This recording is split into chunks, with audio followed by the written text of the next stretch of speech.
Rich boy hears child calling for mom and freezes when he sees who she is.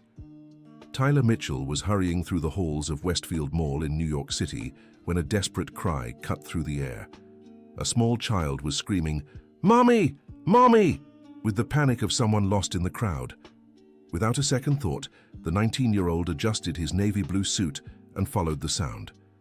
That was when his world collapsed.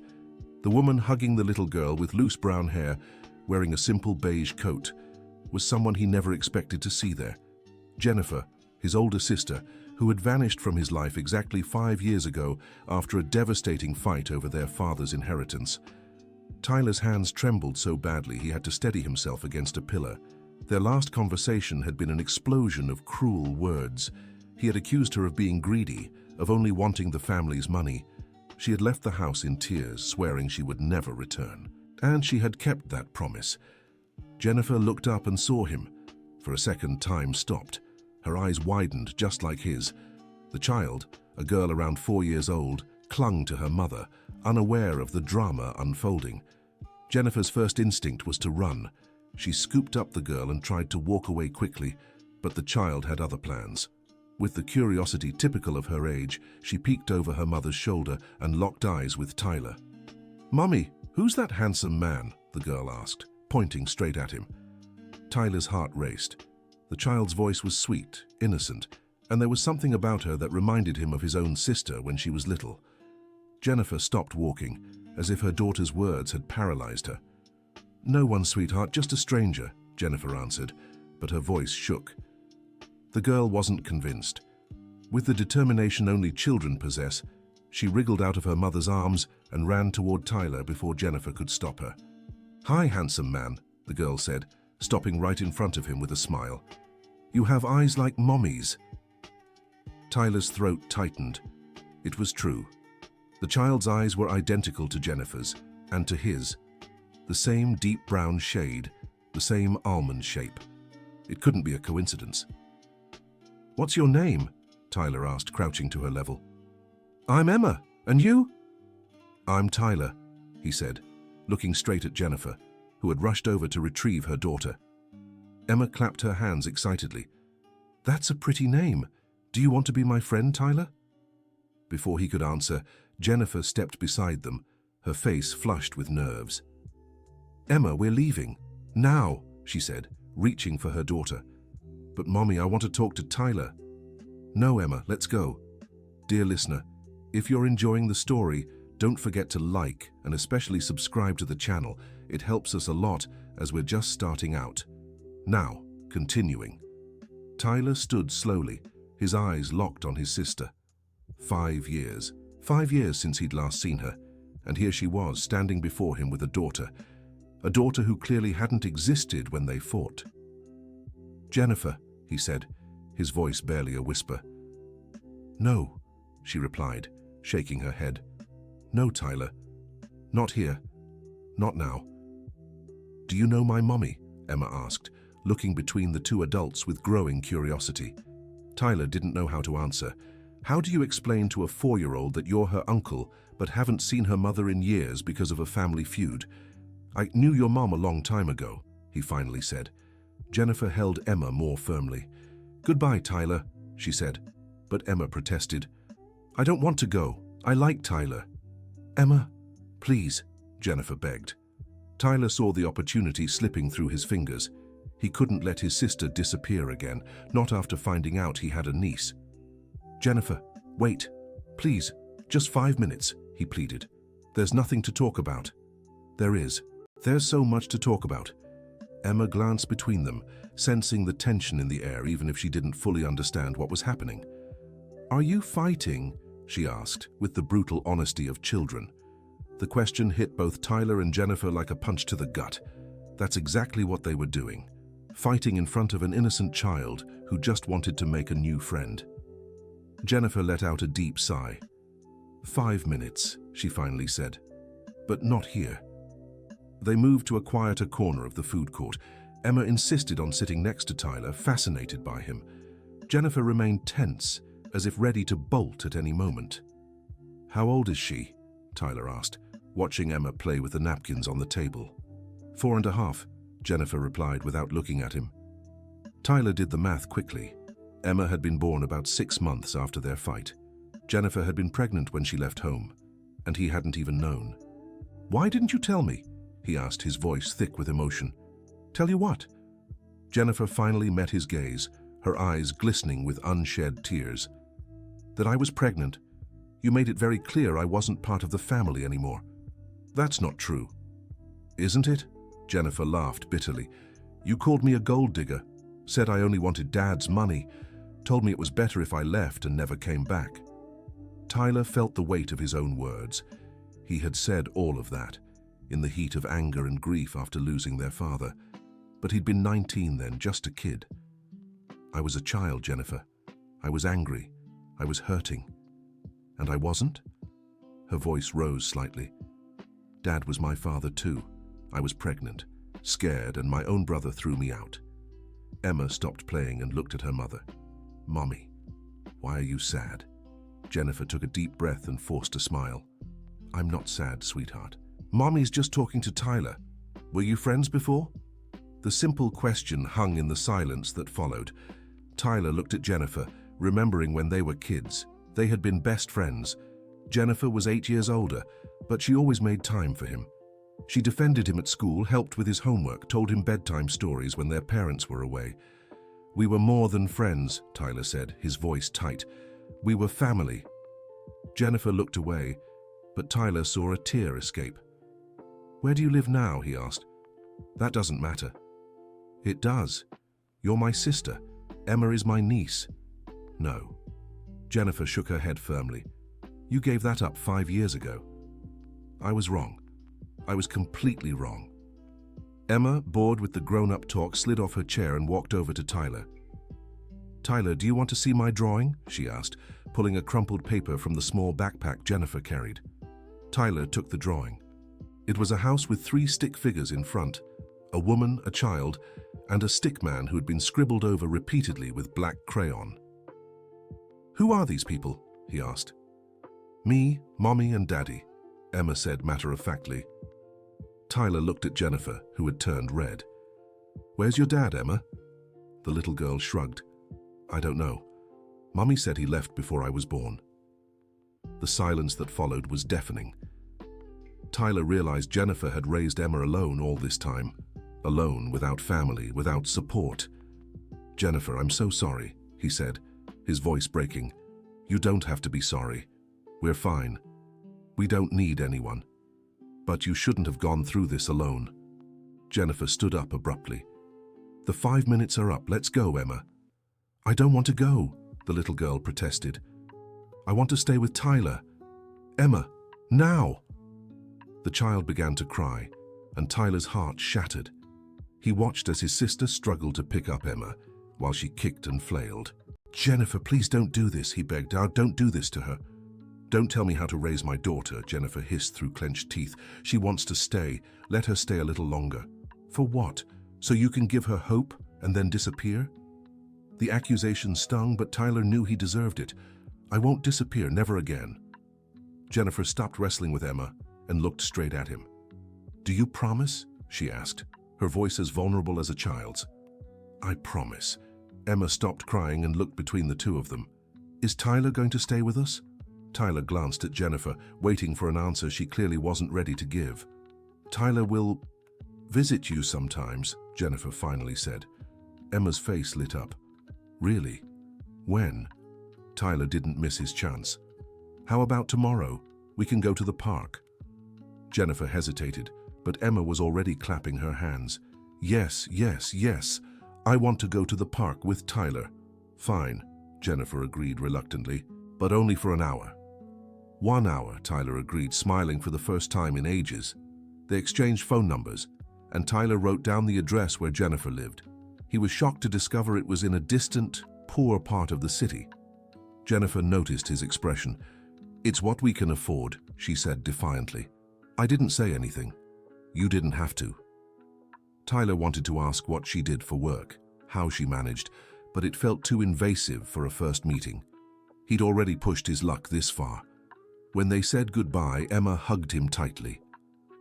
"I like you, Uncle Tyler," she said. Uncle. The word struck Tyler like lightning. Emma had called him uncle naturally, without anyone explaining their relationship. "I like you too, Emma," he said, hugging her back. Jennifer watched the interaction with an unreadable expression.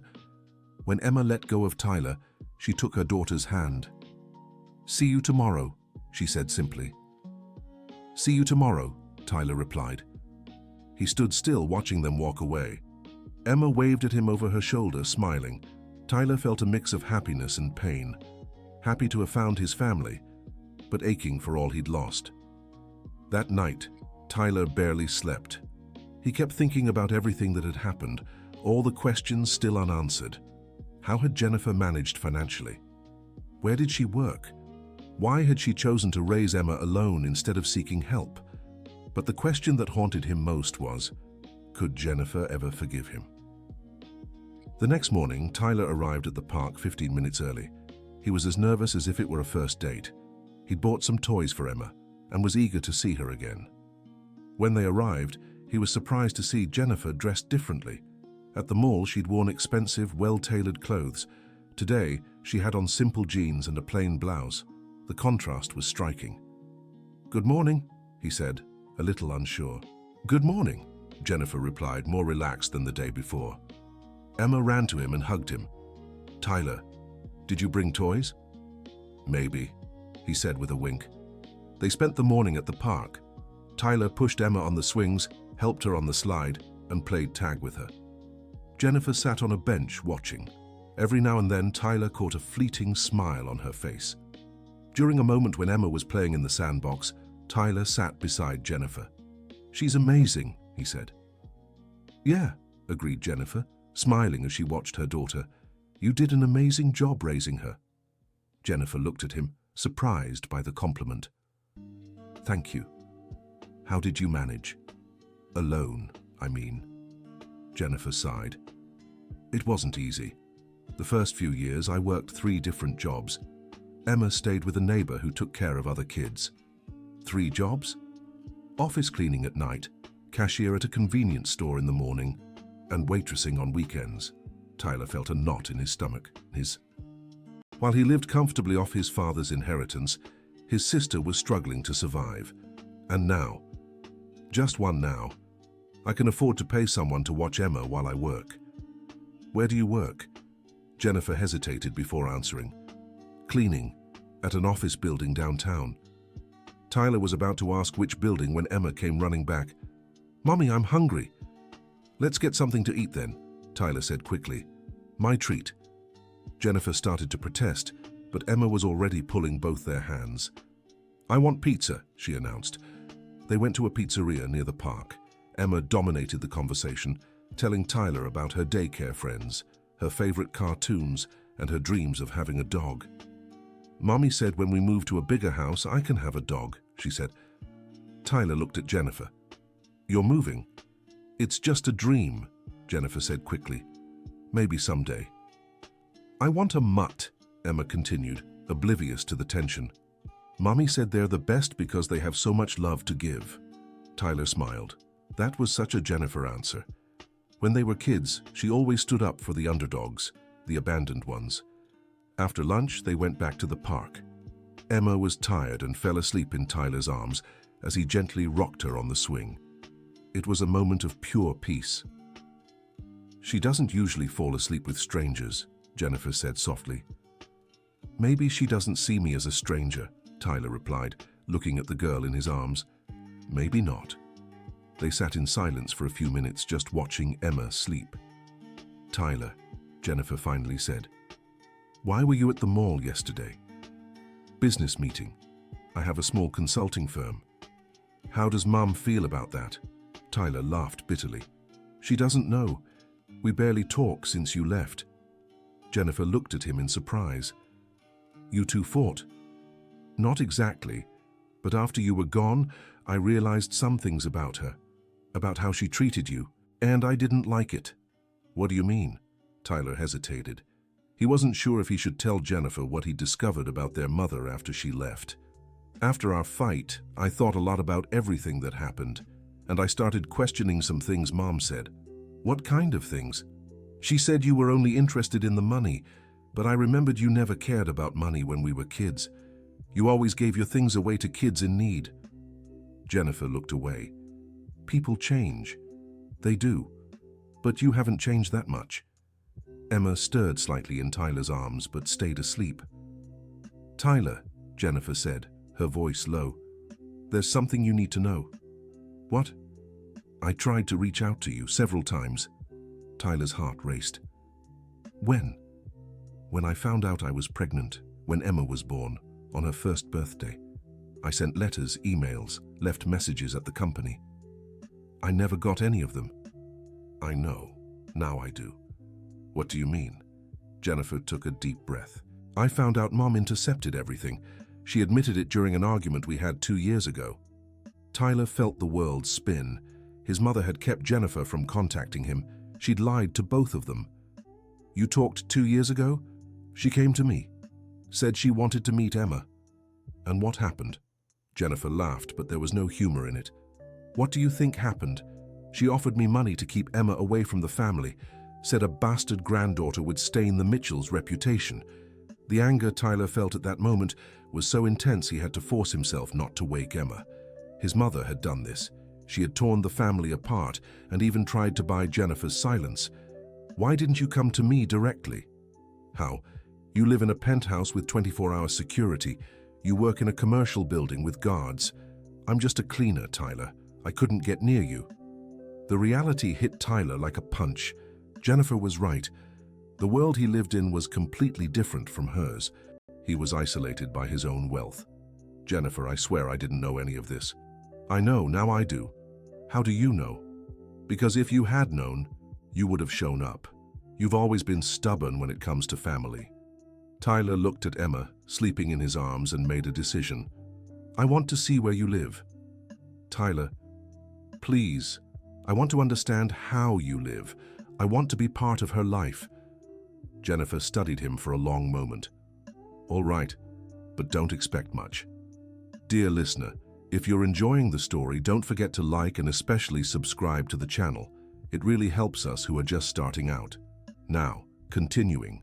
They took a bus to Jennifer's neighborhood. Tyler had never ridden a bus in his life, and the experience was eye-opening.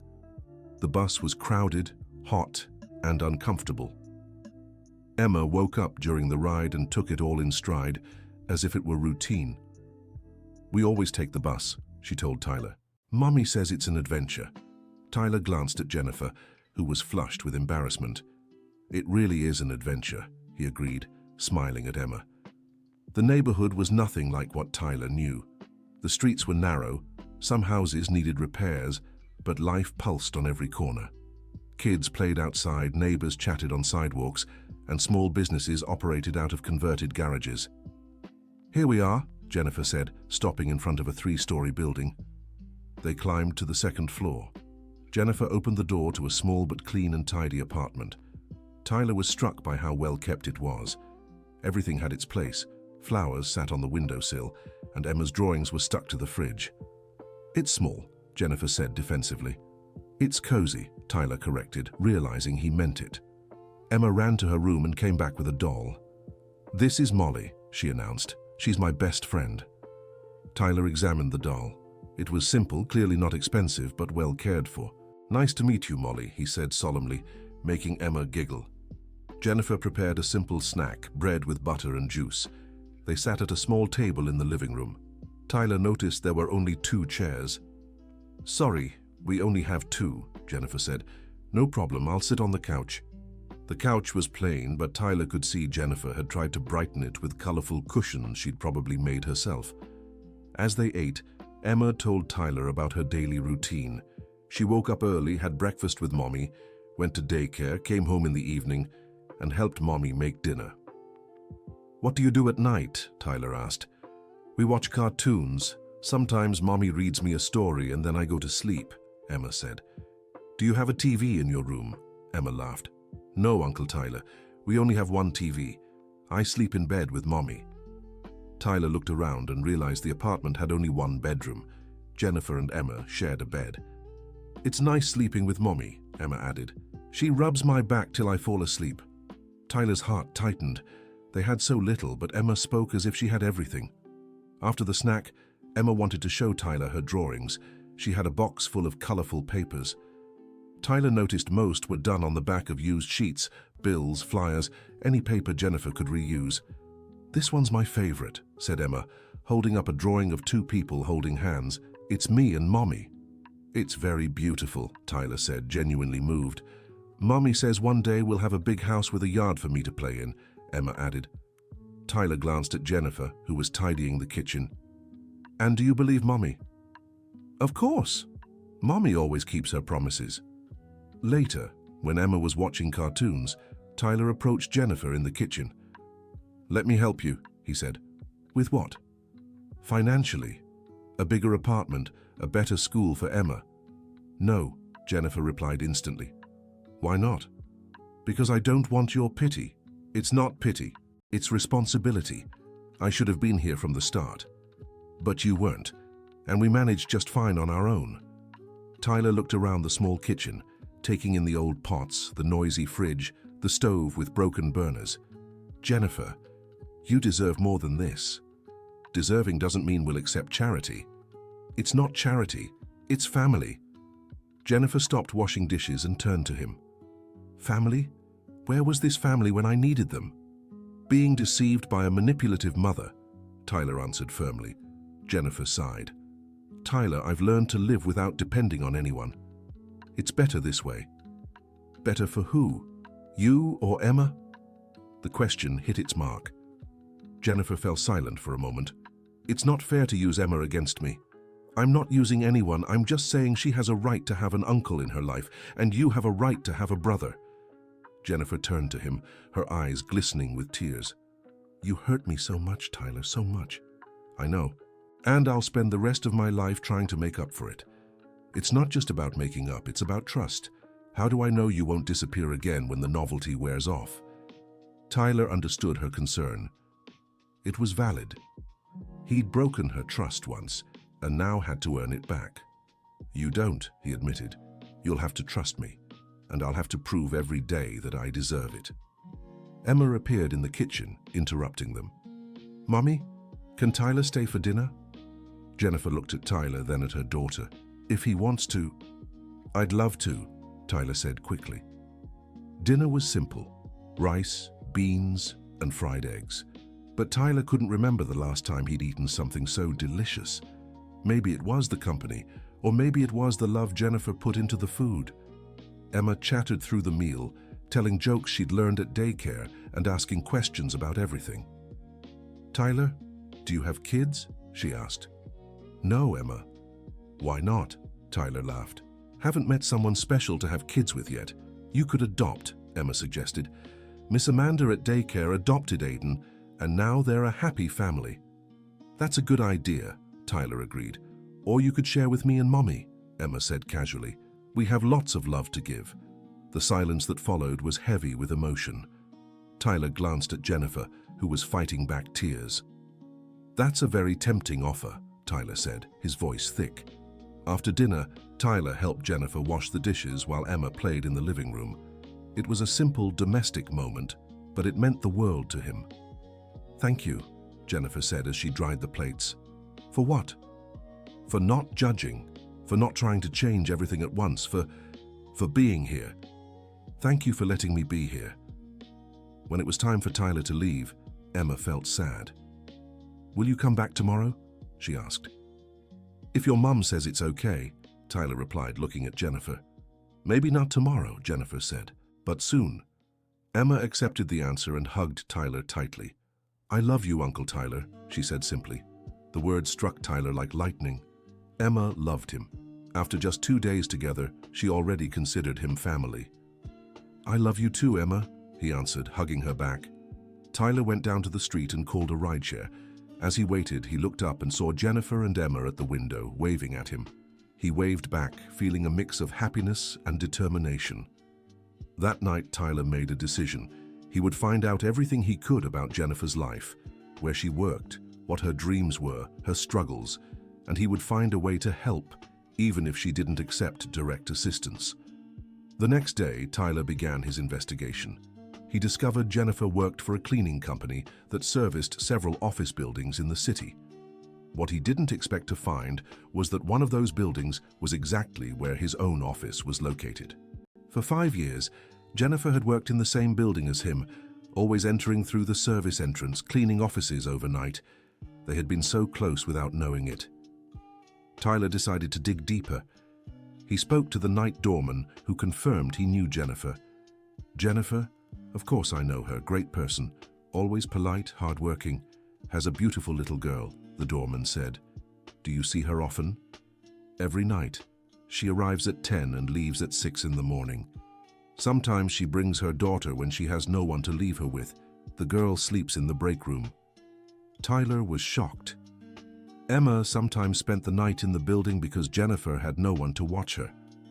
The image of his niece sleeping in a break room while her mother cleaned offices to support them devastated him. He decided to act. Without telling Jennifer, Tyler went to the cleaning company and introduced himself as a businessman interested in hiring their services. During the conversation, he casually mentioned he preferred having the same employees to build trust. "Perfect," the manager said. "We have an excellent employee who works the night shift. Jennifer Mitchell, 5 years without a single absence or complaint." Tyler pretended to be interested and asked to see her file. He discovered Jennifer earned a wage that barely covered basic needs. No health insurance, no transportation benefits, nothing beyond minimum wage. "Does she only work here?" Tyler asked. "Yes, but I know she takes extra jobs on weekends, private homes, that kind of thing." Tyler began to grasp the extent of Jennifer's sacrifice. She worked 7 days a week just to provide the bare minimum for Emma.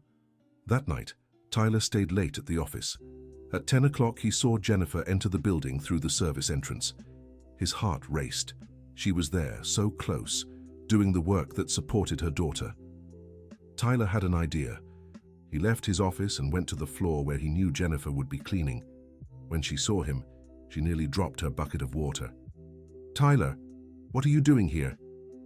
"I work here," he said simply. Jennifer looked around, confused. "Work where?" "On the 12th floor. Mitchell Consulting." Jennifer's face turned pale. How long have you worked here?" 3 years. Jennifer sat in a chair as if her legs couldn't hold her up. 3 years, she repeated. "I've worked here for 5. "I know. You knew?" Her voice rose. "You knew I worked here?"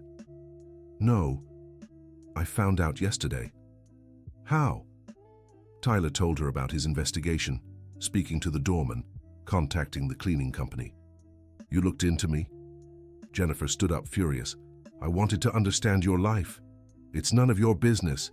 "Yes, it is my business. You're my sister." "So, where were you when I needed you?" Jennifer shouted. "When I was pregnant and scared. When Emma was born and I had no one. When she had pneumonia and I spent 3 days in the hospital without sleep because I couldn't afford a babysitter." Every word from Jennifer felt like a stab to Tyler's heart. He was beginning to understand the depth of what she had endured. "Emma had pneumonia?" he asked, his voice breaking. "When she was 2, she was hospitalized for a week. I slept on the hospital floor because I couldn't pay for a companion." Tyler felt sick. While he lived comfortably, his niece had been fighting pneumonia without him even knowing. "Jennifer, you nothing," she cut him off. "You lived just a few feet away from me and never knew. Do you know why? Because people like you don't see people like me. We're invisible." The accusation hurt because it was true. Tyler had never paid attention to the cleaning staff. They came and went from the building without him noticing. "You're right," he admitted. "I was blind, but not anymore." "And what does that change?" "It changes everything. It means I can help now." "I don't want your help, but Emma deserves better opportunities." Jennifer stopped arguing. She knew Tyler was right. "What do you want from me?" she asked, exhausted. "I want you both to move to a better place. I want to pay for Emma to go to a private school. I want you to stop working 7 days a week." "In exchange for what?" "Nothing. Just let me be part of the family." Jennifer stared at him for a long moment. "And if I say no?" "Then I'll accept it. but I'll keep coming here every night trying to prove I deserve a chance." "You'd come here every night?" "If I had to." Jennifer laughed, but it wasn't a happy laugh. "You have no idea what you're promising. You don't know what it's like to work all night, sleep 3 hours and wake up to take care of a child. Then teach me." "What?" "Teach me what your life is like. Let me work with you for one night." Jennifer looked at him like he'd lost his mind. "You want to work as a cleaner? I want to understand what you go through. Tyler, you have no clue what you're talking about. Then show me." Jennifer fell silent for a few minutes, considering the offer. "Fine," she finally said, "but I don't want you using this later to try and convince me of anything. Deal."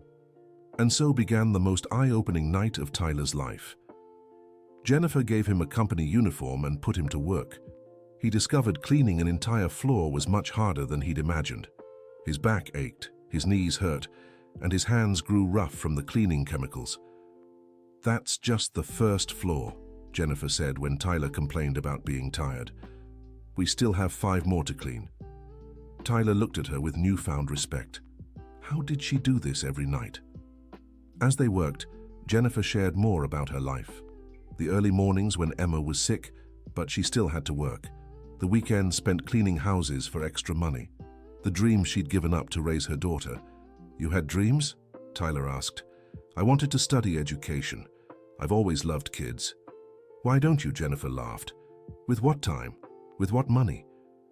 Tyler realized that for people like Jennifer, dreams were a luxury she couldn't afford. By 3 in the morning, Tyler was exhausted. Jennifer, however, kept working with the same energy as when they'd started. "How do you keep going?" he asked. "You get used to it. And I always think of Emma, giving her what I never had." "What didn't you have?" "Stability, security, the certainty that there'd be food on the table."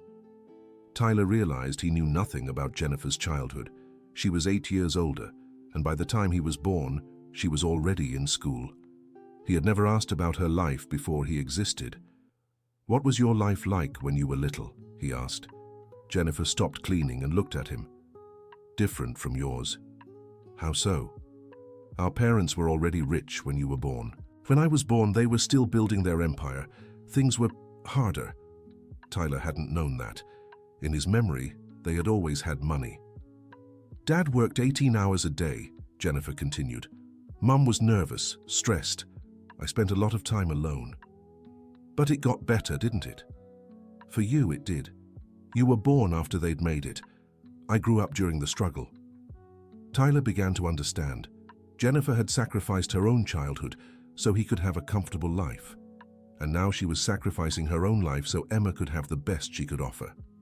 By 6 in the morning, when the work was done, Tyler was completely exhausted. Jennifer, despite her fatigue, still had the energy to go home and take care of Emma. "How are you going to manage?" he asked. "I'll go home, make breakfast for Emma, take her to daycare, and sleep for a few hours. And tonight? Tonight, I'll come back." Tyler was amazed by his sister's resilience. "Jennifer, this isn't living. It's the life I have. But it doesn't have to be. Let me help." Jennifer looked at him, and for the first time, Tyler saw hesitation in her eyes. "If I accept your help, it won't be charity. It'll be a loan. I'll pay everything back." "You don't have to pay anything back." "Yes, I do. That's the only way I'll accept." Tyler understood. It was Jennifer's way of keeping her dignity. "All right, it's a loan." "No interest." "No interest. And I don't want a huge place, just something suitable for me and Emma." "You pick the place." "And Emma stays at the same daycare. She likes her friends." "She stays at the same daycare." Jennifer took a deep breath. "All right, I accept." Tyler felt an overwhelming joy. He was finally going to be able to help his family. In the following days, Tyler and Jennifer searched for a new apartment. They found a 2-bedroom in a middle-class neighborhood, far from the poverty where Emma had grown up, but also far from the extravagance of Tyler's world. "It's perfect," Emma said when she saw the apartment. "I'll have my own room." The move was an emotional event. Tyler helped carry the few belongings they had. He was moved to see how Emma treated every item like a treasure. "Be careful with Molly," she said when Tyler picked up her doll. She's fragile. I'll be very careful, he promised. The new apartment needed furniture. Tyler wanted to buy everything new, but Jennifer insisted on second-hand to save money. It's borrowed money, she reminded him. I can't splurge. They spent entire weekends at thrift stores haggling prices. Tyler discovered Jennifer was an excellent negotiator. Where did you learn that? He asked, after she talked a seller down to half the price for a sofa. Necessity teaches you a lot, she replied. Emma was overjoyed with the new apartment. She ran around exploring every corner. Uncle Tyler, can you sleep over sometimes? She asked. If your mom says yes, he replied, glancing at Jennifer. Sometimes, Jennifer agreed. Dear listener, if you're enjoying the story, take a moment to like and especially subscribe to the channel. It helps us a lot as we're just starting out. Now continuing. With the move, Jennifer's life changed drastically. Tyler got her promoted at the cleaning company to supervisor, which meant better pay and daytime hours. She no longer had to work weekends. Emma benefited too. Now she had her own room, new toys, and most importantly, a mother who was less tired and stressed. Tyler started visiting them regularly. First, once a week, then twice, then almost every day. Emma grew accustomed to his presence and began to see him as a natural part of the family. But not everything was perfect. Jennifer still kept some emotional distance from Tyler. She was grateful for his help, but there was a wall between them that he couldn't break through. One day, Tyler found Jennifer crying in the kitchen of their new apartment. What happened? He asked, concerned. Nothing. It's silly. Jennifer, tell me. She wiped her tears and looked at him. Sometimes I feel like I don't deserve all this, that it's too good to be true. Why do you feel that way? Because for 5 years I struggled alone, and now suddenly everything is better. It feels unreal. Tyler understood. Jennifer had grown used to the struggle, to the hardship. Stability scared her. It's real, he said, taking her hands, and you deserve it. Both of you do. But what if you change your mind? What if you get tired of us? Tyler realized this was Jennifer's real fear. She was afraid of getting used to happiness only to lose it. Jennifer, look at me, he said. I'm not going anywhere. Never again. You're my family. How can you be so sure? Because I can't imagine my life without you anymore. Jennifer looked into his eyes, and for the first time in months, Tyler saw real trust there. Okay, she said. I'll try to believe you. From that day on, their relationship changed. Jennifer began to relax, to accept Tyler as a genuine part of the family. They developed a routine. Tyler spent Friday afternoons with them, took Emma to the park on Saturdays, and they had Sunday lunches together. Emma flourished in this environment. She was happier, more confident. At daycare, she proudly told anyone who would listen about her Uncle Tyler. One day, Emma came home from daycare crying. What happened, sweetheart? Jennifer asked, worried. Olivia said I don't have a dad, Emma sobbed. Tyler and Jennifer exchanged glances. It was a conversation they knew they'd have to have someday, but they hadn't expected it so soon. Of course you have a dad, Jennifer said, hugging her daughter. Everyone has a dad. But where is he? Emma asked. Jennifer hesitated. She had never lied to Emma, but she had also never told her the full truth about her father. He had to leave, Jennifer finally said. Why? Sometimes adults make hard decisions, Tyler explained, but that doesn't mean you're not loved. But I want a dad like the other kids, Emma said, still crying. Tyler's heart broke. He looked at Jennifer, who was clearly fighting back tears. Emma, Tyler said, kneeling to her level, I know I'm not your dad, but I love you as if I were. Emma looked at him with red, tear-filled eyes. You really love me? So much. You're the most special person in the world to me. More than any other world? Tyler laughed through his own tears. More than any other world. Emma threw herself into his arms. I love you too, Uncle Tyler. Can you be my pretend dad? Tyler looked at Jennifer, who nodded. I can be whatever you want me to be, he said. From that day on, Tyler's relationship with Emma changed. She began to see him not just as an uncle, but as a father figure. And Tyler discovered that being a father figure was the most rewarding thing he'd ever done. But not everything was resolved. Tyler still hadn't confronted his mother about everything he'd learned.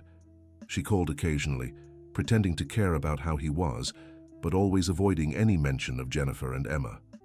One day, Tyler decided it was time for a reckoning. He showed up at his mother's house unannounced. She was surprised to see him. "Tyler, what a lovely surprise. Come in," she said, kissing him on the cheek.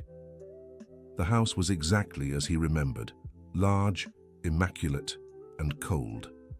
Mrs. Barbara Mitchell, at 62, still carried the elegant poise that had always defined her. Hair always perfectly styled, expensive clothes, everything calculated to impress. "Would you like coffee? Water?" she offered. "No, I came here to talk." "About what?" "About Jennifer." Barbara's face immediately closed off. "Tyler, we've already talked about this. Your sister made her choices." "What choices?" Tyler's voice was controlled, but there was anger beneath it. "She chose to get pregnant by some nobody, chose to leave home, chose to live in poverty. She didn't choose any of that. She was kicked out by you." Barbara sighed. "Tyler, you were too young to understand the situation. Your sister was out of control." "Out of control how? By being pregnant?" "By trying to blackmail us with the pregnancy." Tyler stood up from the armchair. Blackmail? She was scared, alone, needing her family. "She was trying to use the baby to get more money from your father's inheritance." "That's a lie. It's not. She clearly said if she didn't get a larger share of the inheritance, she'd cause a scandal." Tyler shook his head. "Even if that were true, she was your daughter. She was pregnant with your granddaughter. A bastard granddaughter with an unknown father," Barbara said disdainfully.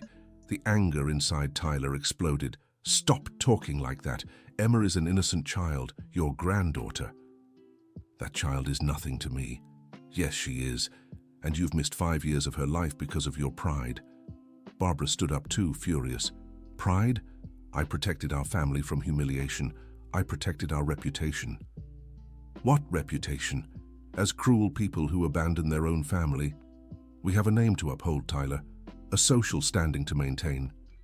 And what's that worth if we have no family?" Barbara fell silent for a moment. "Has your sister and her daughter already become part of your life?" she asked. "Yes, and they'll continue to be." "And you think I'll just accept that?" Tyler looked at his mother with an expression she'd never seen before. It was the look of a man who'd made a final decision. "I'm not asking for your approval," he said. "I'm telling you. Tyler, you don't know what you're doing. That woman will take advantage of you. That woman is my sister, and if you can't accept that, that's your problem." Barbara was shocked by her son's firmness. "You're choosing them over me?" "I'm not choosing anyone. I'm choosing to do what's right." "And what's right in your opinion?" "Taking care of my family. All of it." Tyler walked toward the door, but stopped before leaving. "Mom, you can be part of this. You can meet your granddaughter. You can have your daughter back, but only if you drop this arrogance." "And if I don't want to?" Tyler looked at her sadly. "Then you'll be alone." He left the house, leaving Barbara alone with her thoughts. In the following days, Tyler didn't receive a single call from his mother. He wasn't surprised. Barbara Mitchell was too proud to admit she was wrong, but Tyler didn't let it bother him. He was building a new family with Jennifer and Emma, and that was what mattered. A month after the confrontation with his mother, Tyler got an unexpected call. "Tyler?" It was Barbara's voice. "Mom? Can I come over?" Tyler was stunned. "Come where?" To Jennifer's house. I want to meet my granddaughter." Tyler could hardly believe what he was hearing. "Are you sure?" "I am. I've thought a lot about what you said." "All right. But I'll talk to Jennifer first." "Of course." Tyler hung up, still in shock. His mother wanted to meet Emma. When he told Jennifer, she tensed up. "I don't know if that's a good idea," she said. "Why not?" "Because I don't trust her. What if she just wants to meet Emma to try to take her away from me?" Tyler hadn't considered that possibility. She wouldn't do that. Are you sure? Tyler paused to think. No, he wasn't sure.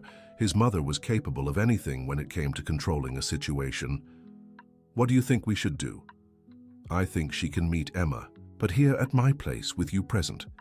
Agreed. And if she does anything to make Emma uncomfortable, she leaves.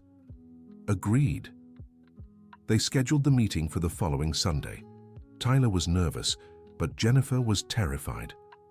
What if she doesn't like me? Emma asked on the morning of the visit. It's impossible not to like you, Tyler said, hugging her. What if I don't like her?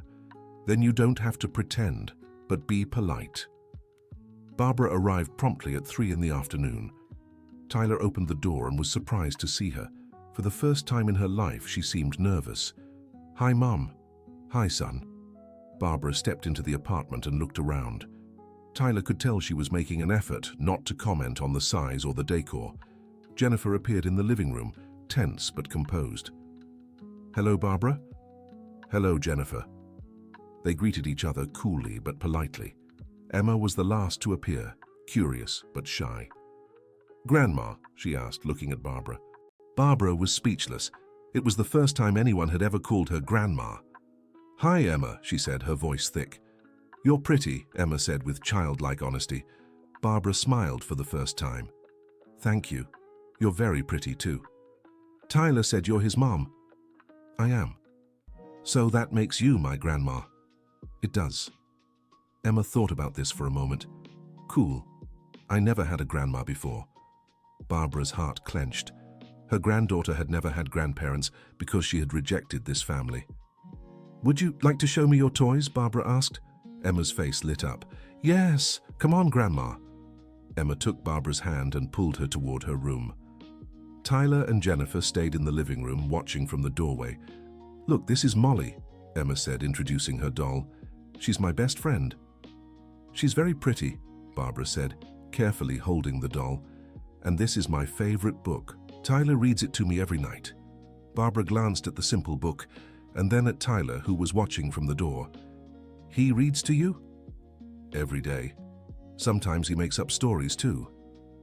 Barbara fell silent as Emma showed off her treasures. There weren't many toys, but the girl spoke about each one with such love that it seemed like she had a castle full of riches. Grandma, do you want to see my drawings? I'd love to. Emma showed Barbara her drawings. Most were of the family. Her, Jennifer, and Tyler. In some of the newer ones, there was a fourth figure. Who's this? Barbara asked, pointing to the extra person. That's you, Emma said matter-of-factly. Me? But you've never seen me before. I know, but Tyler talked about you, so I drew you too. Barbara felt tears in her eyes. Emma had included a grandmother she'd never met in her family drawings. Would you like me to be your real grandma? You already are, Emma said, confused. You're Tyler's mom. Tyler's my uncle, so you're my grandma. Emma's simple logic hit Barbara like a slap. To the child, family was straightforward. Those who love you are part of it. Barbara spent the whole afternoon with Emma. They played, talked, laughed. The little girl showed her grandmother her entire world, her favorite drawings, her favorite songs, her made-up stories. When it was time for Barbara to leave, Emma was sad. Will you come back, Grandma? Barbara looked at Jennifer, who gave an almost imperceptible nod. If your mom says yes, I'll come every week. Every week? Emma clapped her hands. That's so cool. Barbara crouched down to Emma's level. Emma, I'm so sorry I wasn't here before. It's okay, Emma said, hugging her. You're here now. The simplicity of Emma's forgiveness moved Barbara deeply. After Emma went to her room to play, Barbara, Tyler, and Jennifer stayed in the living room. Thank you, Barbara said to Jennifer. For what? For raising such a wonderful girl, for being a better mother than I ever was. Jennifer was surprised by Barbara's sincerity. Thank you. Jennifer, I need to apologize for everything, for kicking you out of the house, for rejecting Emma, for being cruel. Jennifer was silent for a moment. What changed your mind? Because I realized I was losing everything that truly matters. I missed 5 years of my granddaughter's life. I almost lost my son. And for what? Pride. Social status that in the end means nothing. And now? Now I want to make up for lost time, if you'll let me. Jennifer looked at Tyler, then back at Barbara. It'll be hard to trust again.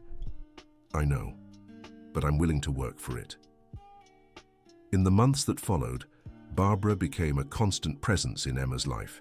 She visited every week, always bringing something for her granddaughter. A book, a simple toy, sometimes just a piece of candy. But the most important thing was the time she devoted. Barbara rediscovered the joy of being a grandmother. She taught Emma simple recipes, shared family stories, and took her to the park. The relationship between Barbara and Jennifer also gradually improved. They never became close, but they developed mutual respect. One day, Barbara made a proposal. "I want to set up an education fund for Emma," she said. "Barbara," Jennifer began, "it's not charity. It's her right. She's a Mitchell too." Tyler supported the idea, and Jennifer eventually agreed as long as the money stayed in a fund only Emma could access when she turned 18. The family's life was finally finding its balance. Tyler had reconciled with Jennifer, he knew and loved his niece, and even his mother had found her place in this new family dynamic. But life always has surprises, and the next one was coming.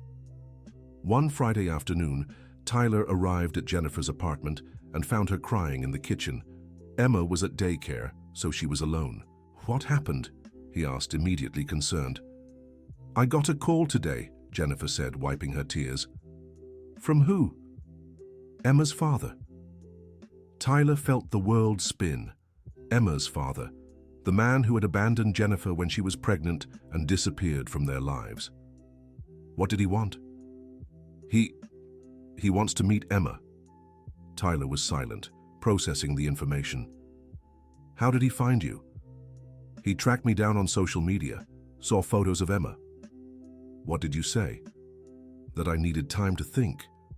Tyler sat beside Jennifer. "What do you want to do?"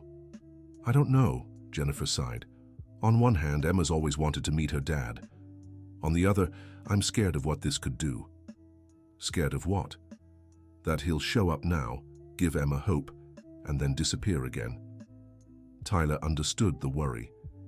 Emma had built up a fantasy about her absent father, and reality might be very different. "Do you have to tell Emma?" "I don't know. She's too young to understand how complicated this is. But she has a right to know." "She does, but I also have a right to protect her." They sat in silence for a few minutes, each lost in thought. "Do you want me there when you decide what to do?" Tyler asked. "I do. You're family now. These decisions affect all of us." Tyler was touched by how Jennifer included him in the big choices. "Should we talk to Barbara too?" "You think we should?" "I think she might have some useful perspective." "And Emma is her granddaughter too." Jennifer agreed, and they scheduled a family meeting for the next day. Barbara arrived right on time, serious and concerned. Tyler had told her about the situation over the phone. "Where's Emma?" she asked. "At the neighbor's house. I thought it was best if we talked alone first," Jennifer said. They sat in the living room, and Jennifer shared every detail of the phone call. "How did he get your number?" Barbara asked. "He said he hired a private investigator." Tyler and Barbara exchanged worried glances. "Why would he do this after all this time?" Tyler asked. "He said he always wanted to meet his daughter but didn't know how to find me." "And you believe him?" Jennifer sighed. "I don't know what to believe. When he found out I was pregnant, he made it very clear he didn't want any responsibilities." "People can change," Barbara said gently. "They can, but they can also have ulterior motives." "What kind of ulterior motives?" Tyler asked. "I don't know. Maybe he's struggling financially. Maybe he saw the photos and realized our life has improved. It was a real possibility. If Emma's father knew she now lived comfortably, he might be interested in taking advantage of the situation." "What do you want to do?" Barbara asked. "I want to protect Emma, but I also don't want to keep her from meeting her father if he's really changed." "We could investigate him," Tyler suggested. "How?" "We hire a detective too. Find out how he's living, if he has other kids, if he's trustworthy." Jennifer considered the idea. "I don't know if it's right to investigate someone like that." "It's right to protect Emma," Barbara said firmly. After much debate, they decided to hire a private investigator. They wanted to know who they were dealing with before making any decisions. The investigation results came a week later. Ryan Cooper, Emma's father, was 32 and worked as a car salesman. He wasn't married, had no other known children, and seemed to live a stable life. "At least he's not a criminal," Tyler said, reading the report. "But he's not wealthy either," Barbara noted, "so he probably isn't after money." "Maybe he really does want to meet Emma," Jennifer said, a mix of hope and fear in her voice. They decided Jennifer would talk to Ryan on the phone to better understand his intentions. The call happened on a Sunday afternoon. Tyler and Barbara stayed in the living room while Jennifer spoke in the bedroom. "Can I listen?" Barbara asked, worried. "No," Tyler said. "We have to trust Jennifer." The conversation lasted nearly an hour. When Jennifer came out of the bedroom, she seemed calmer. "So?" Tyler asked. He seems sincere. Said he made a mistake when he found out about the pregnancy, that he was scared and immature. And now? Now he wants a second chance. He wants to meet Emma and, if she's willing, be part of her life." "What did you say?" "That I needed to think, and that any decision would depend on what's best for Emma." "And what do you think is best for Emma?" Jennifer sat on the couch, exhausted. "I don't know. She's always wanted to meet her father, but I'm afraid he might disappoint her." "We all can disappoint the people we love," Barbara said softly. "What matters is being willing to try." Tyler looked at his mother, surprised by her wisdom. "Do you think we should give him a chance?" "I think we should give Emma the chance to decide," Barbara replied. It was an interesting perspective. Instead of deciding for Emma, they could explain the situation and let her choose. "She's too young to understand everything," Jennifer said. "But she's not too young to have her feelings respected," Tyler argued. After much discussion, they decided to tell Emma about her father and let her decide if she wanted to meet him. The conversation with Emma happened the next day. They sat in the living room, and Jennifer began carefully. "Emma, you remember how sometimes you ask about your dad?" "I do," said Emma, immediately interested. "Well, your dad called. He wants to meet you." Emma stayed silent for a moment, processing the information. "He really does?" she finally asked. "He does." "Why didn't he want to before?" It was a tough question for a 4-year-old. "Sometimes grown-ups do the wrong things when they're scared," Tyler explained. "Your dad was scared when he found out you were going to be born." "Scared of what?" "Scared he wouldn't be a good dad." Emma considered this. "And now he's not scared anymore." "Now he wants to try," said Jennifer. "What if I don't like him?" "Then you don't have to keep seeing him." "What if he doesn't like me?" Tyler knelt in front of Emma. "No one could ever not like you. You're perfect." Emma smiled. "I want to meet my dad," she finally said. "Are you sure?" Jennifer asked. "I am. But I want you guys to be there too." "We will be," Tyler promised. The meeting was set for the following Saturday at the same park where Tyler had first taken Emma. It was a neutral place, familiar to Emma, and public enough to feel safe. Tyler arrived first with Emma. She was nervous but excited, wearing her favorite dress and holding her doll Molly for comfort. "What if he's too tall?" Emma asked. "It's okay if he's tall," said Tyler. "What if he's too short?" "That's okay too. What if he doesn't know how to play?" "Then you can teach him." Jennifer arrived soon after, visibly tense. Barbara came too, insisting she wanted to be there to support the family. "I'm nervous," Jennifer admitted. "That's normal," said Tyler, taking her hand.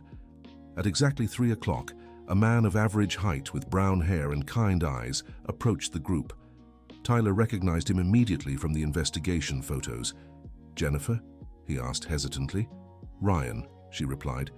They greeted each other politely, but the tension was thick. Ryan looked at Emma, and his face lit up. "You're Emma," he said, crouching to her level. "I am," Emma replied, shy but curious. "You're even prettier than in the pictures." "Thank you. Are you my dad?" Emma's direct question caught Ryan off guard. "I am. I'm sorry it took me so long to meet you." Emma studied him for a moment. "You look like me," she finally said. It was true. There were obvious similarities. The shape of their faces, their eye color, the way they smiled. "I do," Ryan agreed, emotional. "Do you want to play at the park with me?" Emma glanced at Jennifer, who nodded encouragingly. "Okay, but Molly comes too," Emma said, holding up the doll. "Of course, who's Molly?" "My best friend."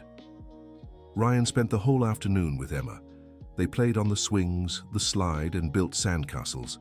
Tyler, Jennifer, and Barbara watched from a distance, ready to step in if needed. "He seems sincere," Barbara said. "He does," Jennifer agreed, though she was still tense. "Emma's having fun," Tyler observed. It was true. Emma was laughing, chatting excitedly with Ryan, completely at ease.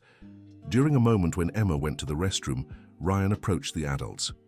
"Thank you for giving me this chance," he said to Jennifer. "It's for Emma, not for you," Jennifer replied coldly. "I know, and I understand your distrust. I deserve it." "Why now?" Tyler asked.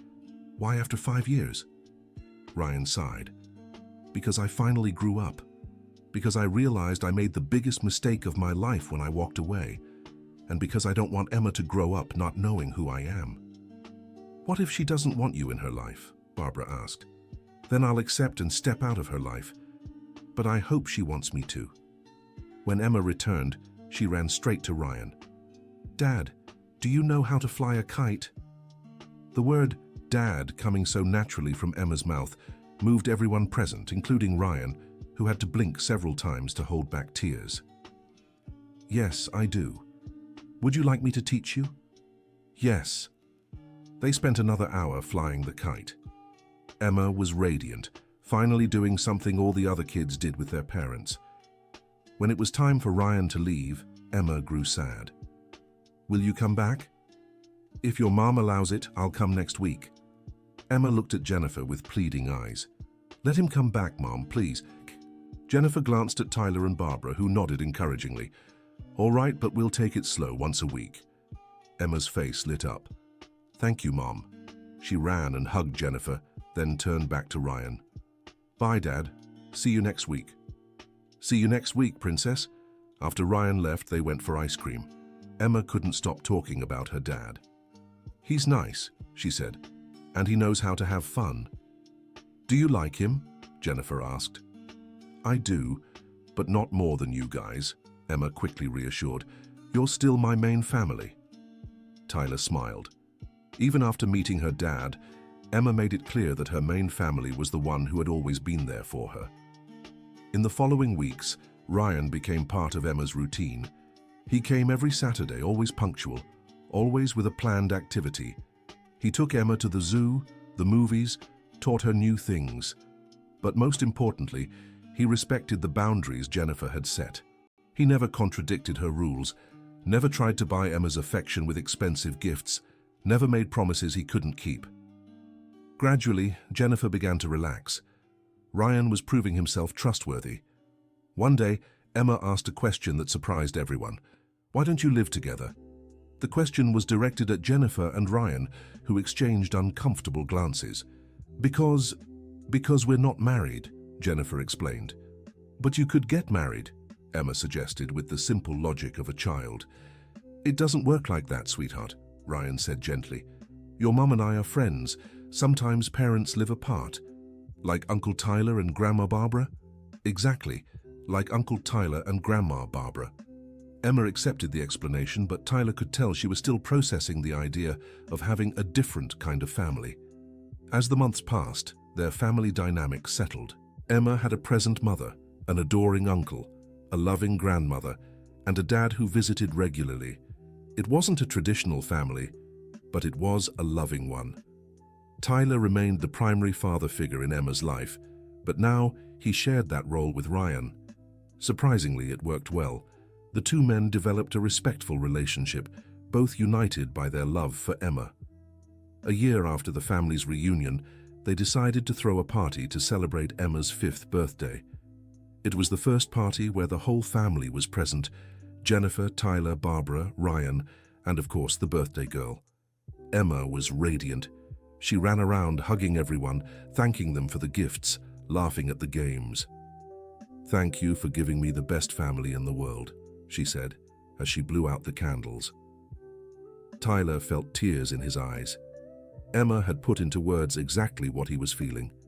Later, when the party was winding down and Emma had fallen asleep on the couch, the adults gathered in the kitchen. "Thank you," Jennifer said, looking at each of them. "For what?" Tyler asked. "For making this work, for showing that family isn't just about blood, it's about choice." "You chose us too," Barbara said. "You gave us a second chance." "And you," Jennifer looked at Ryan, "thank you for proving that people can change." "Thank you for letting me prove it," he replied. Tyler watched his gathered family and felt a peace he had never experienced before. It wasn't a perfect family, nor a traditional one, but it was real. It was built on love, forgiveness, and second chances. Emma woke up a few minutes later and came into the kitchen, sleepy but smiling. "Can I make one more wish?" she asked. "Of course," said Tyler. "What is it?" "That we stay together like this always. That no one ever leaves again." Tyler looked around the table at each person who was now a permanent part of his life. "That wish has already come true," he said, hugging Emma. "We're family forever." Emma smiled and snuggled into her uncle's embrace. In her childlike eyes there was no doubt. She had everything she needed. And Tyler finally understood that she was right. After years of feeling incomplete, he had found his true family. Not in wealth, not in social status, but in the unconditional love of a niece, the forgiveness of a sister, the wisdom of a mother transformed, and the generosity of a man who could have been a rival, but chose to be an ally. The journey had begun with the desperate cry of a lost child in a mall. It had continued with recognition, pain, reconciliation, and growth. And it ended with a family gathered around a simple table, planning a future together. Emma had lost her early years with part of her family, but she had gained something even more precious, a family that chose to stay together, that fought to remain united, and that promised never to part again.